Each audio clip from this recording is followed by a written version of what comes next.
So now we're going to revisit the obby and make a little bit more complex, more interesting one. This is the screen GUI that's going to show up in the beginning of the game showing the rules. And the rules are to minimize the number of deaths that you incur and to get to the chopper. Okay, and then we're going to click start to run the game. And so I'm going to go ahead and turn off the GUI. So this is the start GUI. I can turn off the enabled. And I'll show you a little bit about how this goes. The red blocks are death blocks, so if you touch them, then you explode into a bunch of different parts. And at the beginning starts out with a little bit of a, a ladder, I guess. So you spawn here. You'll come around, you're going to need to jump over the ladders that get increasingly smaller. You get a spawn point over here, and these balls, they will drop down at random intervals. So you need to make your way across the balls, come back around.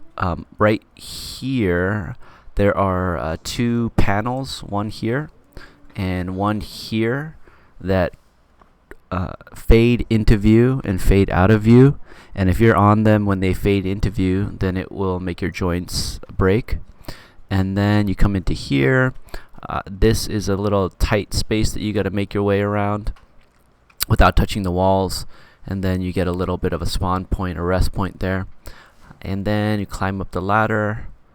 We got to jump over these little places, make the tightrope walk across the yellow block here, and then over these platforms. Right.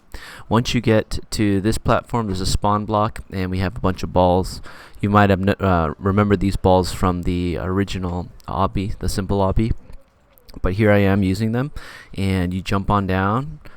Things don't start to get interesting until you get to right here, these sets of balls, and these disappear after a half a second, I believe, and you fall to your death if you don't quickly jump your way across them.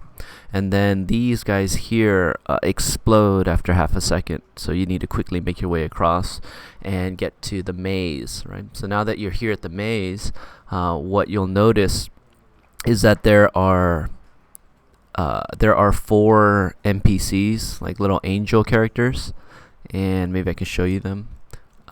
These guys, right? And so you basically need to find them and touch them. And if you do touch them, then you get the power to jump a little higher, right?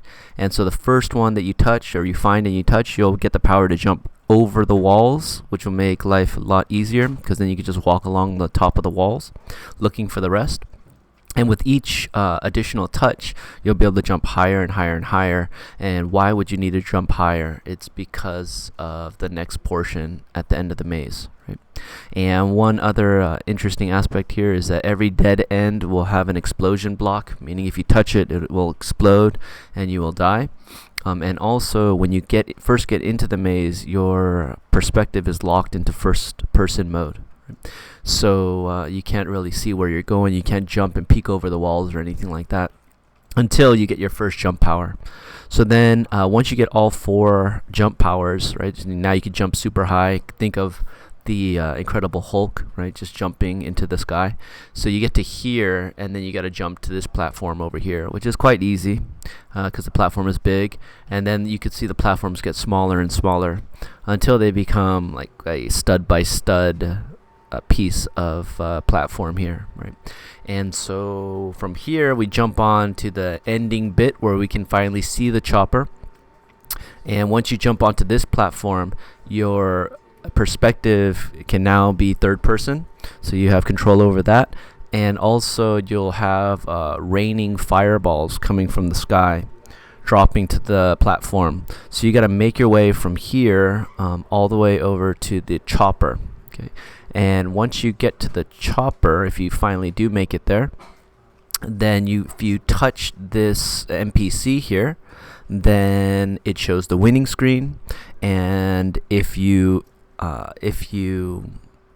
beat the high score, meaning the lowest score, the lowest amount of deaths, then you get placed on the leaderboard, and everybody can see your screen name and show the number of deaths you took to win the game. Okay. and then you're transported back to the beginning to do it all over again. So that's the Get to the Chopper game in a nutshell, and now we're going to code it.